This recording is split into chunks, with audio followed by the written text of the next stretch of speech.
20 years of drought have turned the Boteti River in Botswana to dust. The animals that live here have to endure season after season live. To survive in this harsh desert, they've had to adapt their behavior.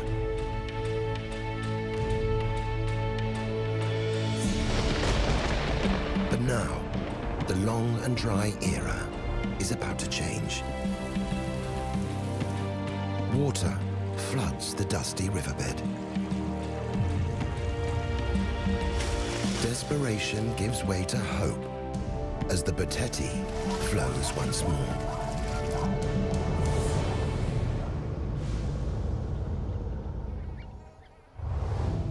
Making them long-term prisoners of the Boteti.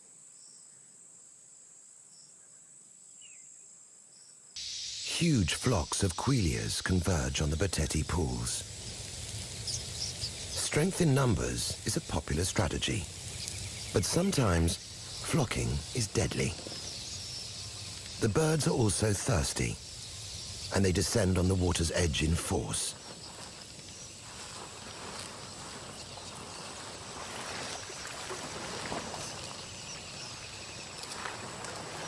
The collective weight of the tiny bodies bend the reeds, pushing some of the quilias into the water.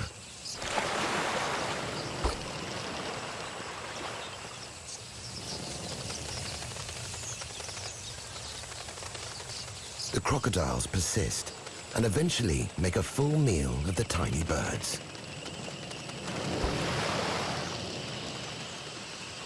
Waterlogged survivors paddle for the shore.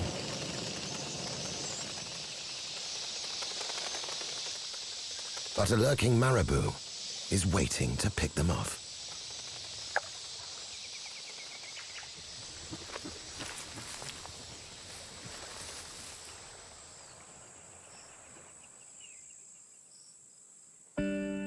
Evaporation is at its highest now, and the pools are becoming muddy shallows.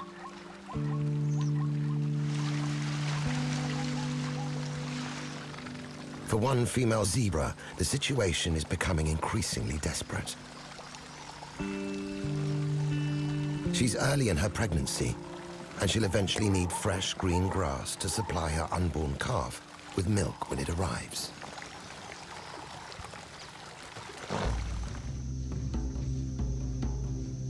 Water along the Boteti is so scarce that every pool is a sought-after commodity.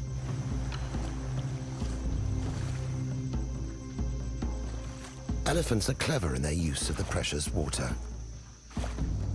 When they drink, they don't waste.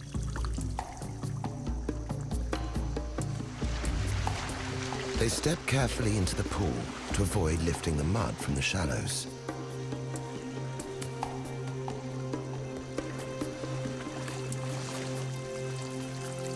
They need 250 liters a day, so they have to think ahead. They move further down the dry riverbed.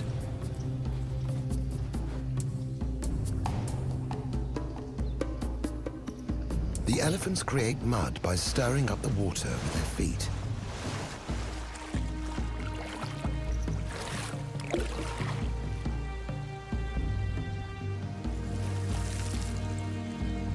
The mud cools them and gets rid of parasites.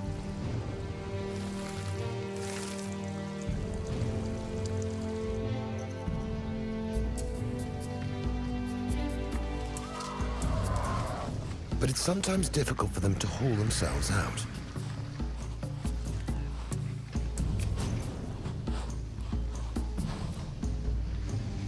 The last part of their daily routine is a sand bath.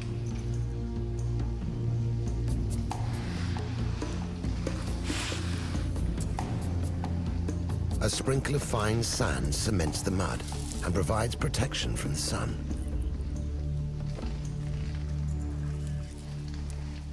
Unlike most of the other animals, these elephants can range into the adjacent desert to find nutritious food. They hunt down certain twigs and barks that nourish their huge frames. But their favorite parts are the leaves. At first glance, the foliage of this winter wilderness seems barren. But acacias have a way of drawing every drop of moisture from the soil to keep their tiny leaves alive.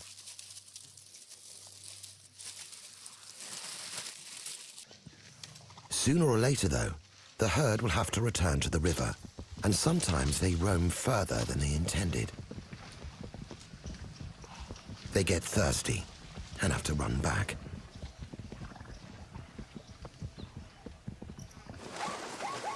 But the waterhole is overcrowded.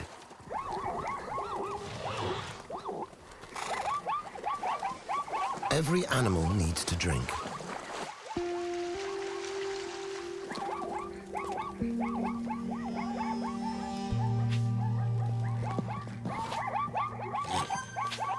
The pregnant mare is in the queue, patiently waiting for access.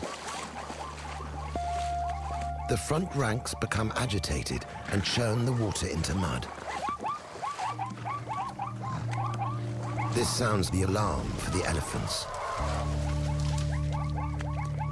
They know that this water needs to be saved, but churning it into mud will mean far less to drink. Eventually they take charge. They cannot let the unruly zebra destroy this precious waterhole.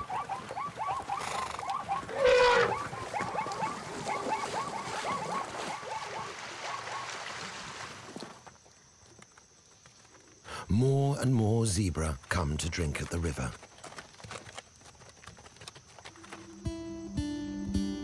But the stagnant pools have a welcoming committee.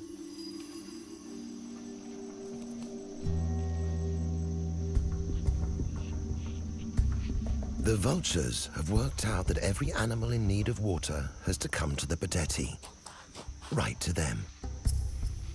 They know many are already on the verge of death. All they have to do is wait.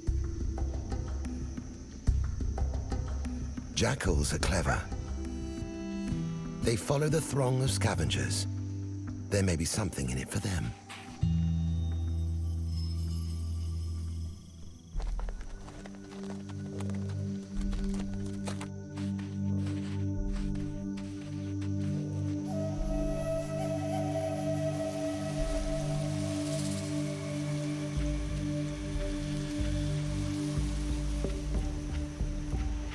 Eventually, their patience is rewarded as a zebra collapses.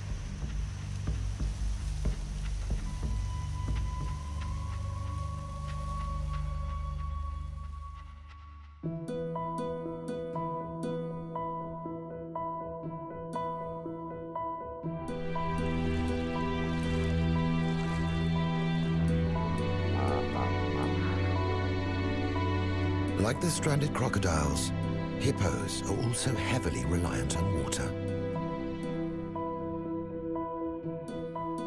And this, their last polluted pool, is drying and hardening.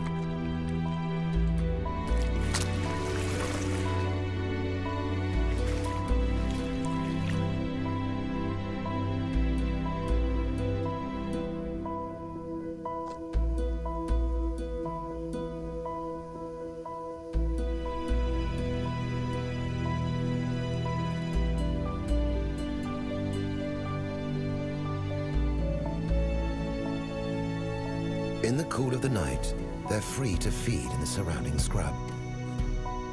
But when morning comes, they have to return to the cool of their last wallow, hoping that there's enough mud to coat their sensitive skins.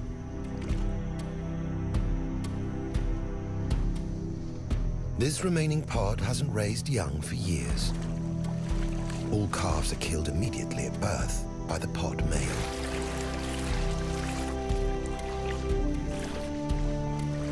There just isn't room for one more.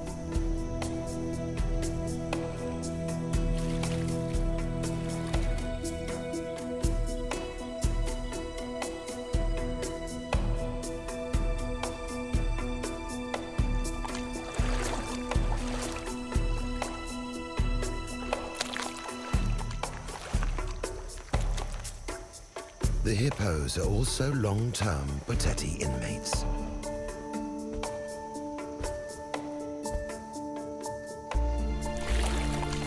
Another season like this, and they'll be cemented in their muddy tomb forever.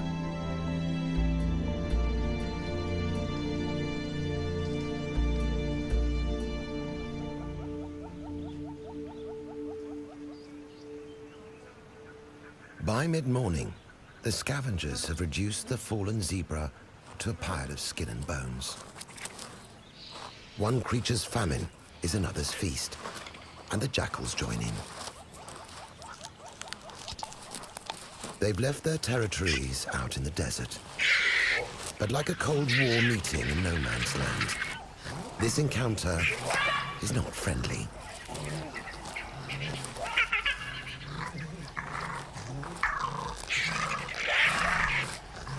They compete with each other for every bite.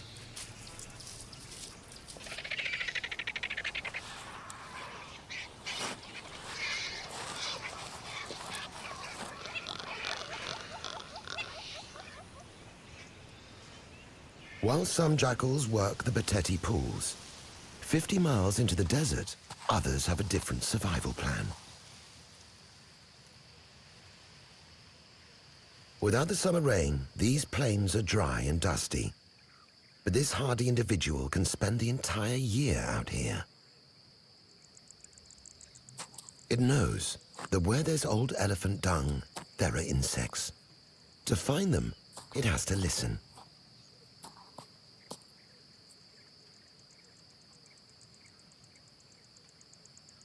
It focuses on sound, pinpointing the location.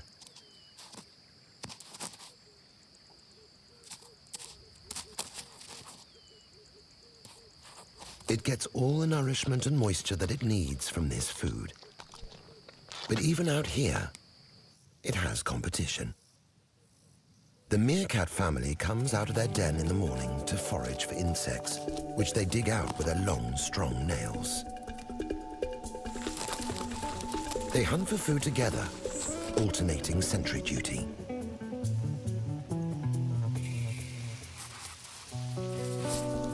They don't share their catch, but eat it there and then. The saviors of this desert environment are termites. They're the favored food of many insect eaters. These primitive animals form huge, well-organized colonies that go deep underground. Harvester termites feed on any vegetable matter. And when the grasses dry out, it's time to harvest. The blind workers spread out over the plains and efficiently clip the grass blades, which are taken underground to store.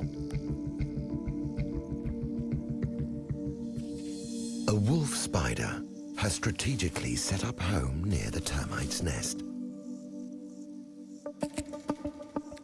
Because they cannot see, the termites don't even know she's on the prowl.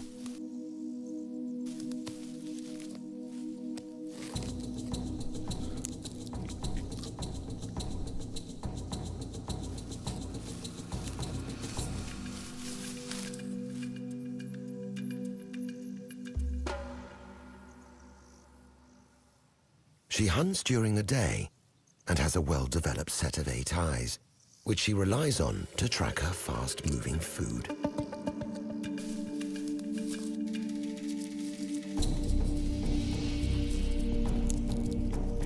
She collects as many termites as she can, greedily stashing them away to feed on later in the coolness of her burrow. But the entrance is a tight fit, and this time, a clump of grass forms a wedge. With her head stuck below the ground, she's exposed and vulnerable to attack from the meerkat clan. With difficulty, she squeezes in. Eventually, she makes it. But the termites are not out of danger yet.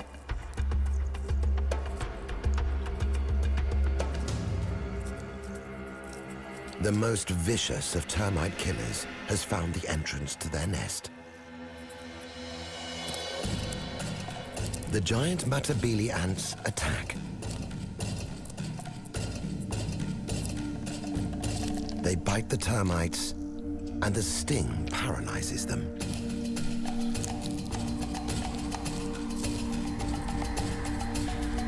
Systematically, the ants enter the termite hole and pull out body after body. The dead and paralyzed termites are taken to the ants' nest to be eaten by the colony.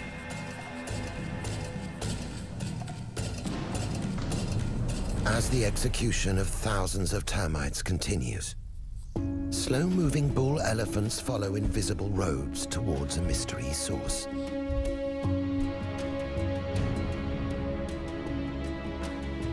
They have struck out from the Batete and are heading east into the dry Mahadi.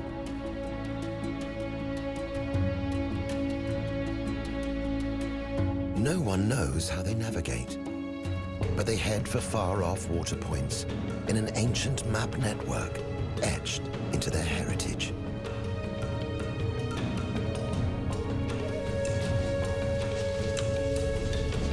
When the bulls find a baobab, they take advantage of the shade provided by the huge trunks. These trees are like beacons in the desert, and the elephants gravitate to them. The elephants stay here through the hottest hours of the day, when temperatures can easily reach 45 degrees Celsius. These large, dark animals have no sweat glands, and they overheat very quickly. Flapping their ears is the most efficient way of lowering body heat.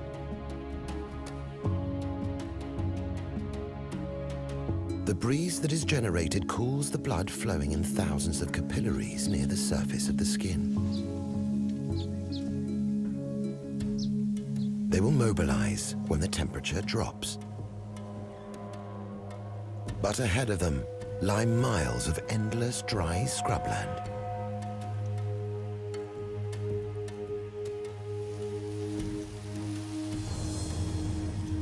Some don't make it.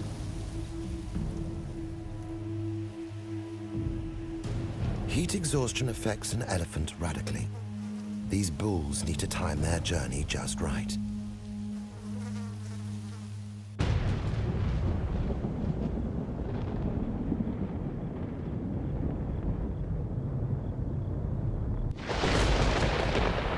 Out on the distant plains, the summer rains have finally arrived.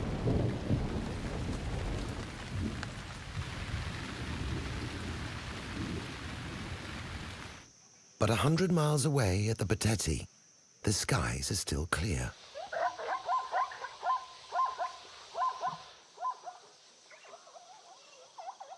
Yet the smell of rain is in the air. An escape route from the Batete hell has been opened, and the zebra jump on it immediately. For the pregnant mare, this is one last gauntlet to run before a little nourishment becomes available. She'll eventually have to return to the Batete, but for now, it's not worth thinking about.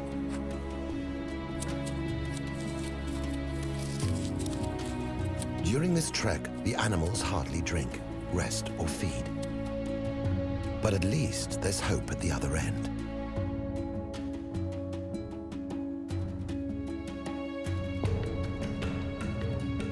"25,000 animals make the journey in the second largest zebra migration in the world.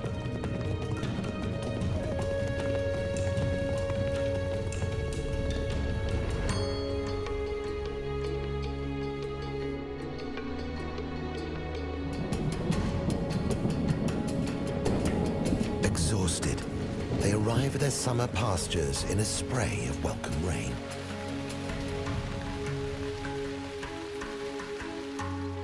For the next few months, they'll have an unlimited supply of food and water.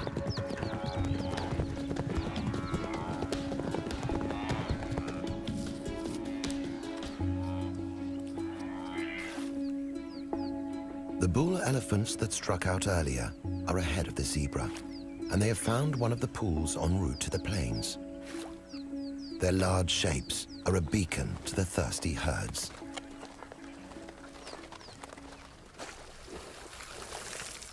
But the elephants are possessive. Perhaps they remember the previous confrontations over the Pateti water. The zebra have no choice but to give way. On the plains of the Mahadi-Hadi, there are no running streams or natural springs of underground water. When the rains stop at the end of summer, the pools will dry up. The bulls take their time, but before they finish, more travelers arrive.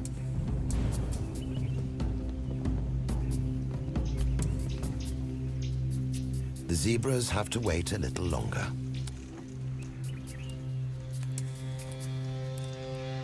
Once again, the smell of water makes the weary elephants quicken their step. The bulls give way.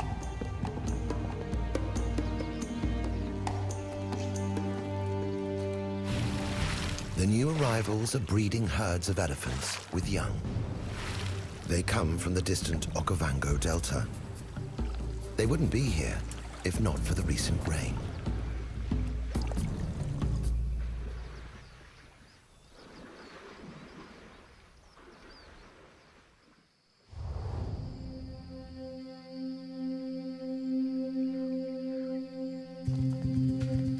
All the zebra herds have now reached the grassy plains.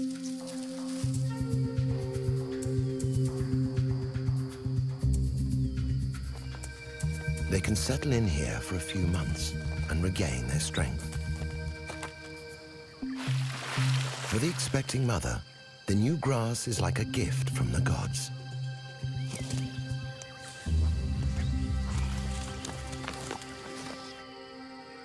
And finally, she gives birth.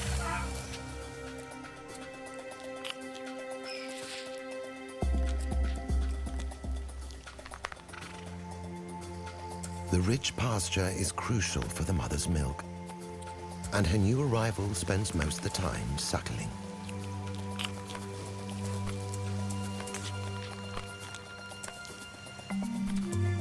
For the first few days of its life, the mother keeps it away from the herd to imprint her unique smell and stripe pattern.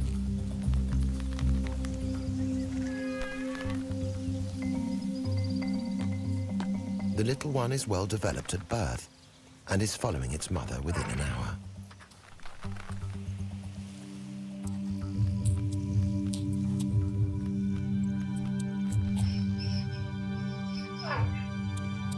By 3 months, it will start to drink water and eat grass.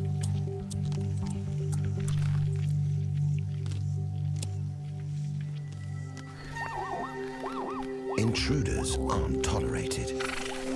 The foal's mother chases off any lost foals. She needs to watch her new charge closely. Being lost here isn't wise.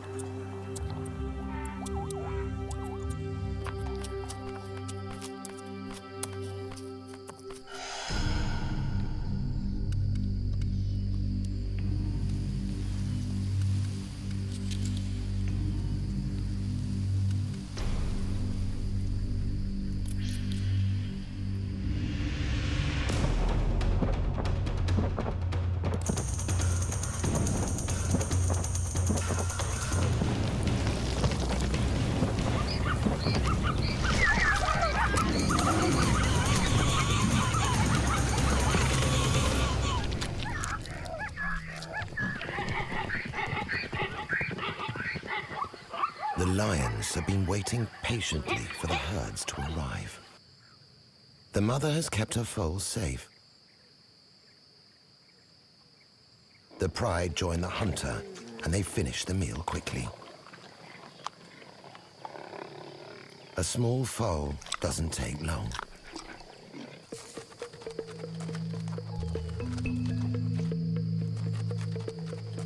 As the weeks passed on the Mahadi-Hadi plains, the foal follows her mother everywhere. moving with the herd from grass to water.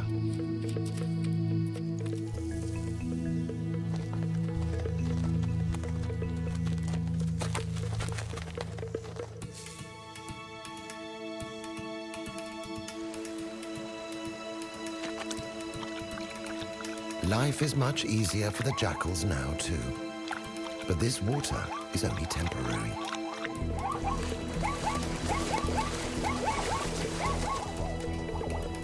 The jackals know they have to make the most of summer. Shadowing the lions is their #1 priority.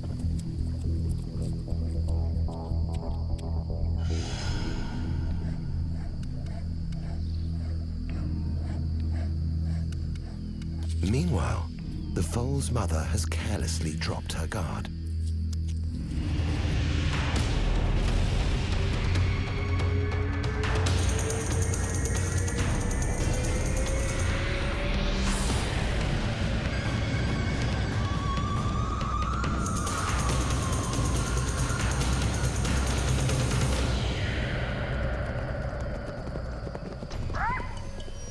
The jackals are hot on the lion's heels.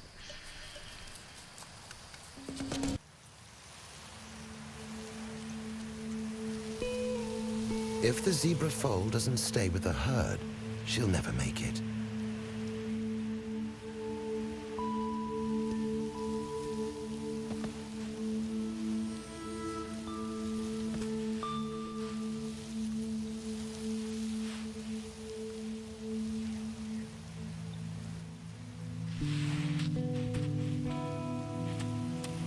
Keeping up is her only hope.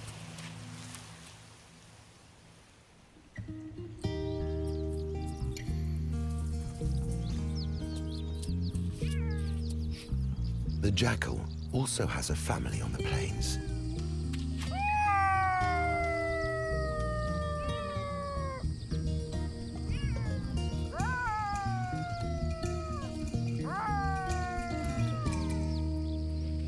Jackals pair for life, and they have pups every summer. By the time the rains bring an abundance of insects and food, the pups are old enough to catch their own. Although they still need to learn which of the little critters are good to eat and which bite. Soon, the pups will start to follow their parents on scavenging outings. But that will be in another month or so.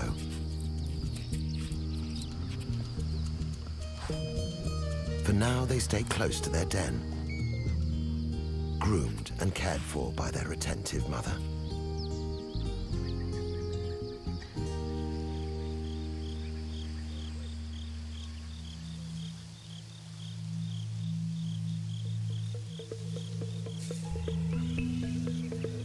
For the remainder of summer, the cycle of life unfolds on the green plains of the Mahari. Endless days of grazing nourish the herds. Stallions compete for the favor of the females. And the lone foal is carried along by the herd, gaining strength.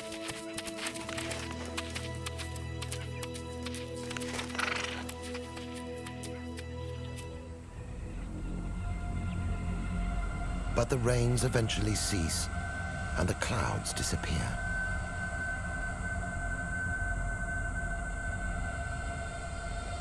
The grass is dry, leaving bare, sandy patches.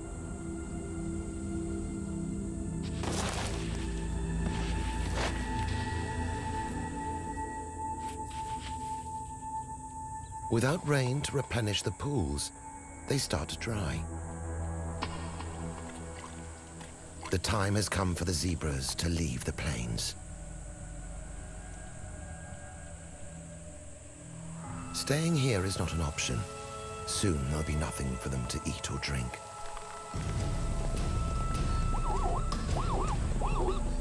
Their 80-mile return journey to the pools in the dry Boteti River will be a grueling trip.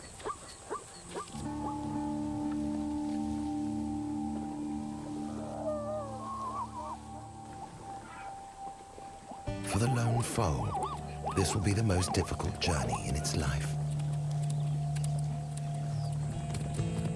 Some foals are smaller, but at least they still have their mothers close.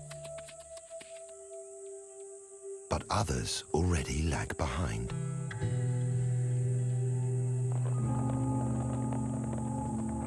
In baking temperatures, the zebras reach the edge of the drying summer pastures.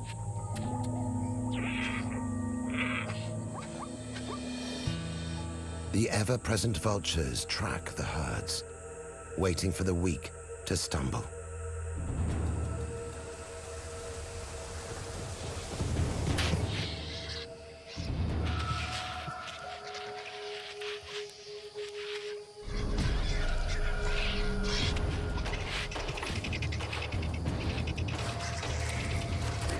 Within a couple of hours, a dead animal is almost stripped clean. The lappet-faced vultures do their job. Their powerful beaks open up the hide and cut through the tendons, allowing the rest of the scavengers access to the innards.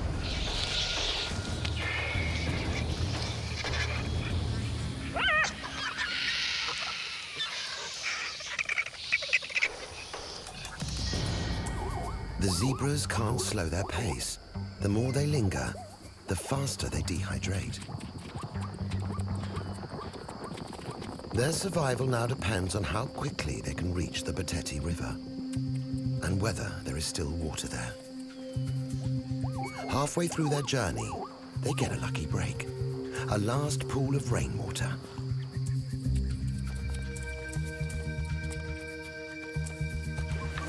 But they're edgy as they drink.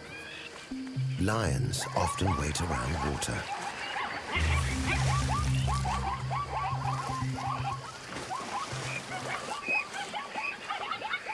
They need to drink as quickly as possible and be on their way again.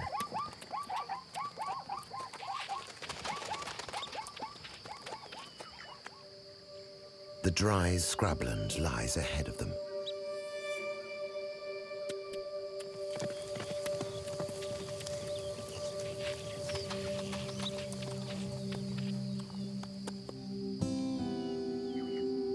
It's the last obstacle before the Boteti River, but an old stallion is dropping behind.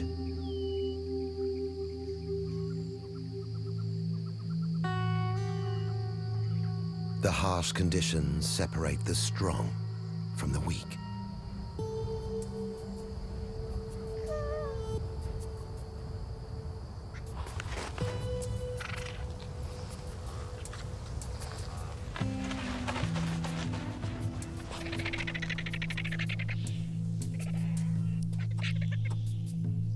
Eventually, the first herd of tired and traumatized zebras crest the bank of the Boteti.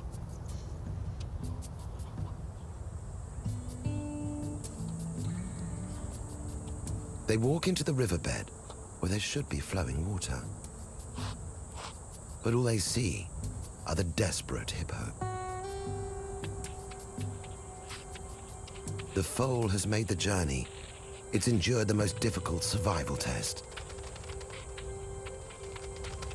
And the youngest ones, born late in summer, are also lucky to be alive.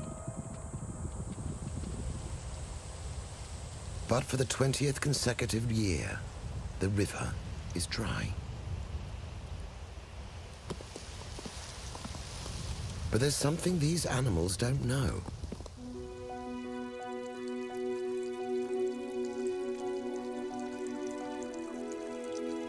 A little further upstream, a trickle is dribbling across the hot sand.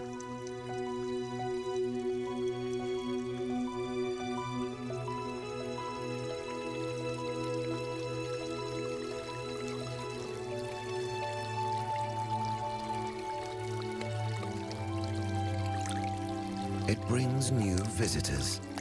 Tiny fish ride the head of the flood. Slowly, the stream gathers momentum. And within hours, water is charging down the upper reaches of the Boteti.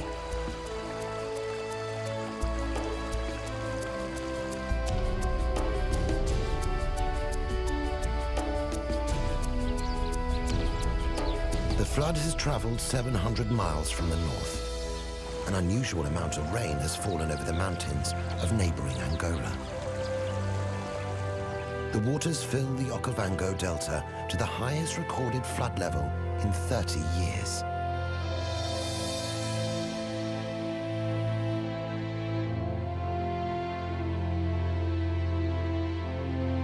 For months, this water has crossed the shallow gradient of the desert, spilling out of the delta and moving steadily south.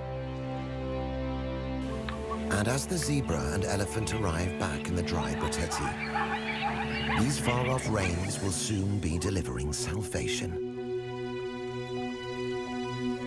For the first time in 20 years, the Boteti starts to flow.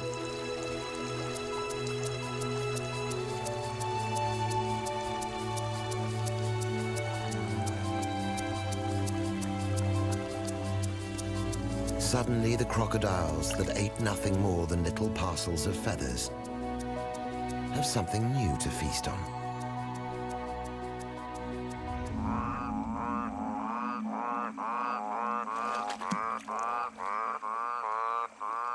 The olive toads that hibernate through the drought wake up.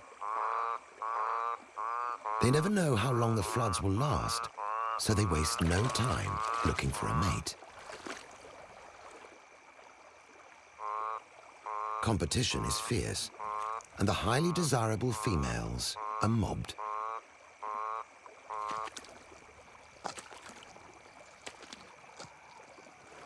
The over-enthusiastic males sometimes drown the female. Individuals that survive the orgy lay as many as 25,000 fertilized eggs in long strings in the calm shallows of the river. The eggs will hatch within 24 hours. Soon the quiet backwaters of the Boteti writhe with newly hatched tadpoles. They stay in the water and feed on algae.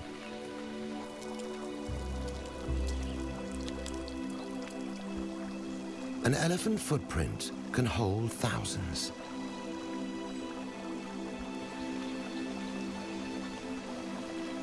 The first froglets are already emerging.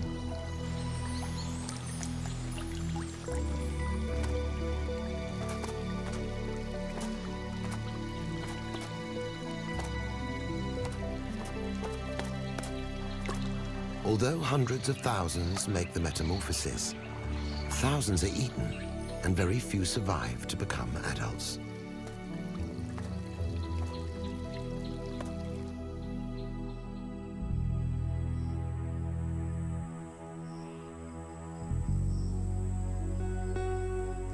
The following day, water reaches the last Boteti pools, filling the hippo's stagnant mud wallow to bursting point.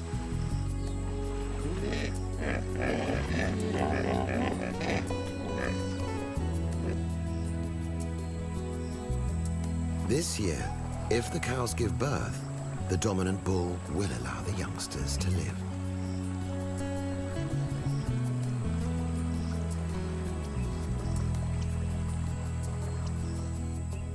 But despite the rush of water, the surrounding landscape is still dry and dusty.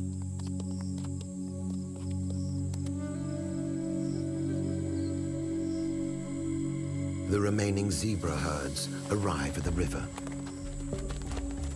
But what they find surprises them. The oldest ones remember the last time the Boteti was in flood. But for the majority, the flowing river is a new experience. They approach it cautiously, but soon drop all inhibitions.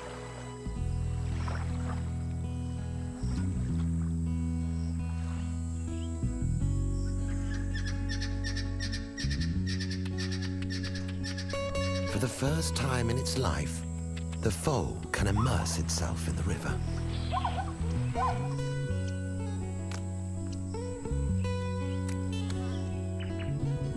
The elephants arrive too. They have seen the floods before. They remember them well.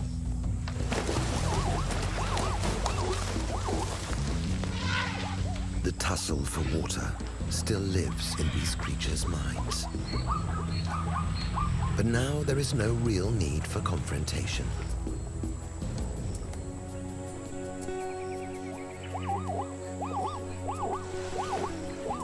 For the elephants, it's a time for celebration.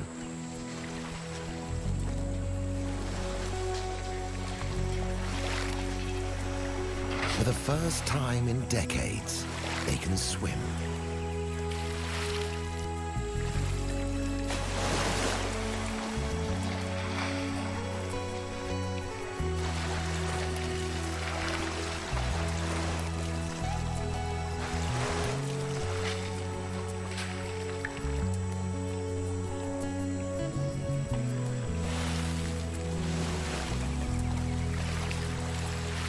With so much water around, there is plenty of space for everyone.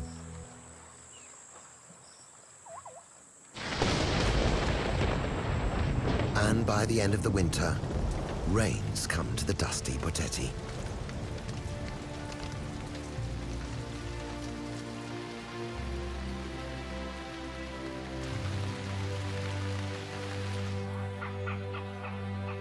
The area greens.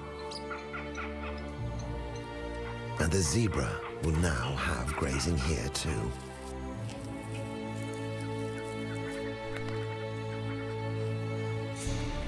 The river swells with the promise of fresh water that will stay for the year.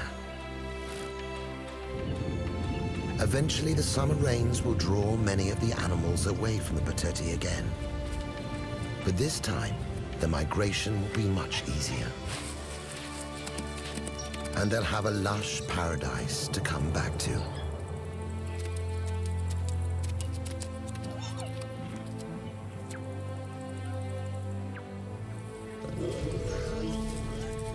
But for now, the tough drought of the past 20 years is already a distant memory. And the Boteti survivors revel in their new surroundings.